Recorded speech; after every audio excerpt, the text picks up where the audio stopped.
Assalamualaikum warahmatullahi wabarakatuh. Perkenalkan, nama saya Kendra Zahra dengan NIM B1D210008.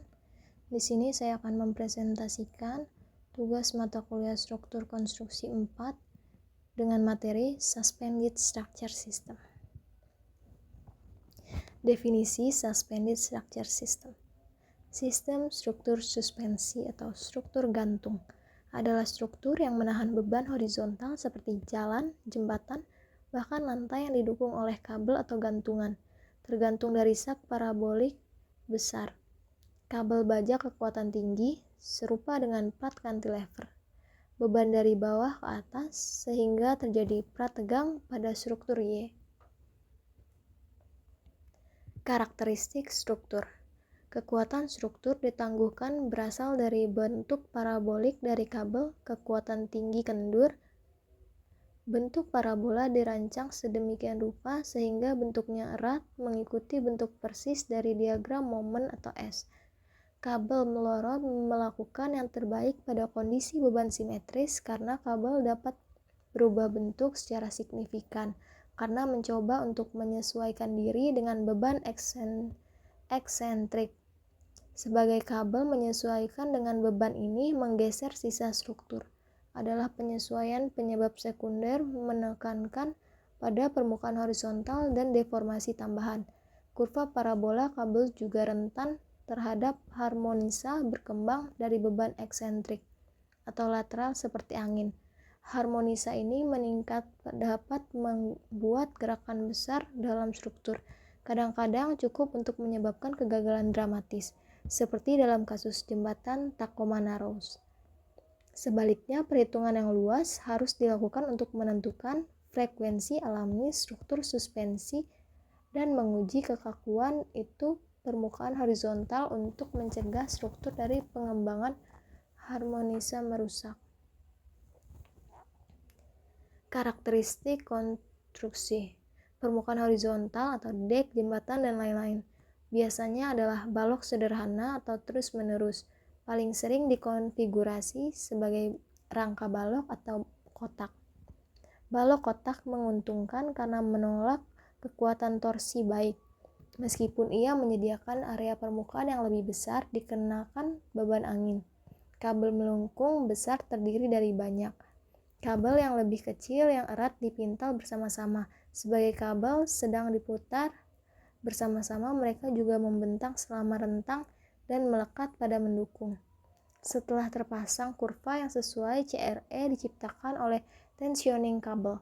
Kurva ini dibentuk tanpa beban mati sebenarnya struktur, sehingga kurva selesai memiliki bentuk yang berbeda dari yang diciptakan selama konstruksi.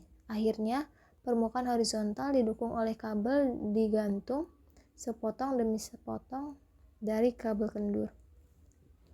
Kelebihan sistem struktur suspensi.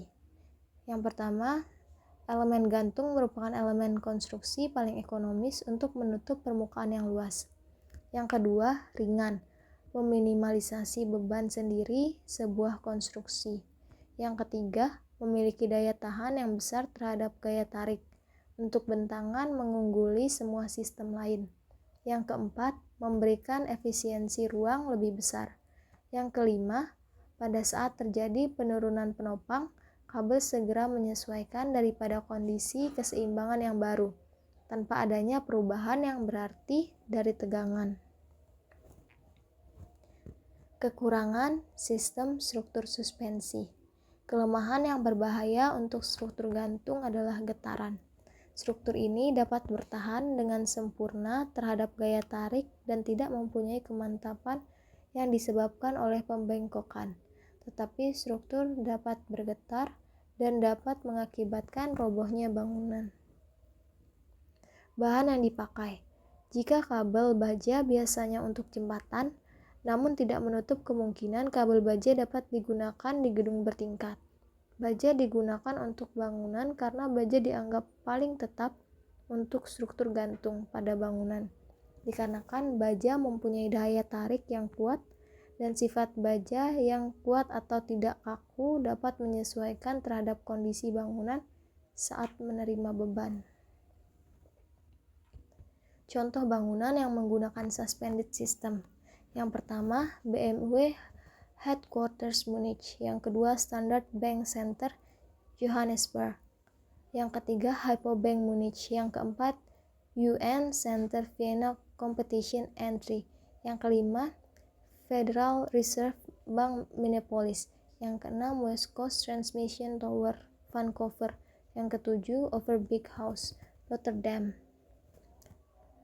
Federal Reserve Bank Minneapolis.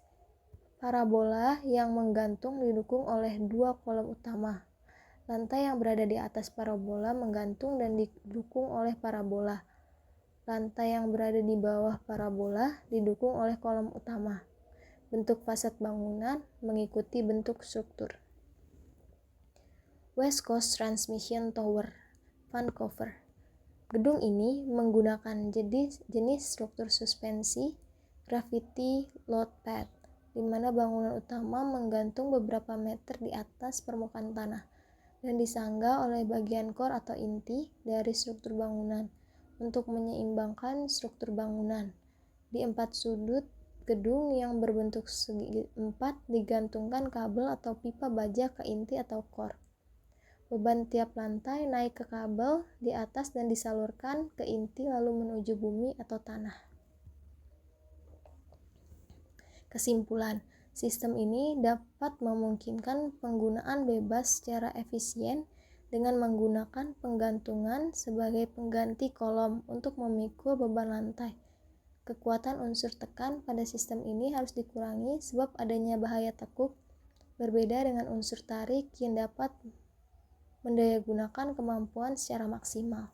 Kabel-kabel ini dapat meneruskan beban gravitasi ke rangka di bagian atas yang terkantilever dari inti pusat.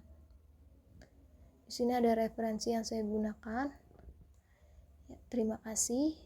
Wassalamualaikum warahmatullahi wabarakatuh.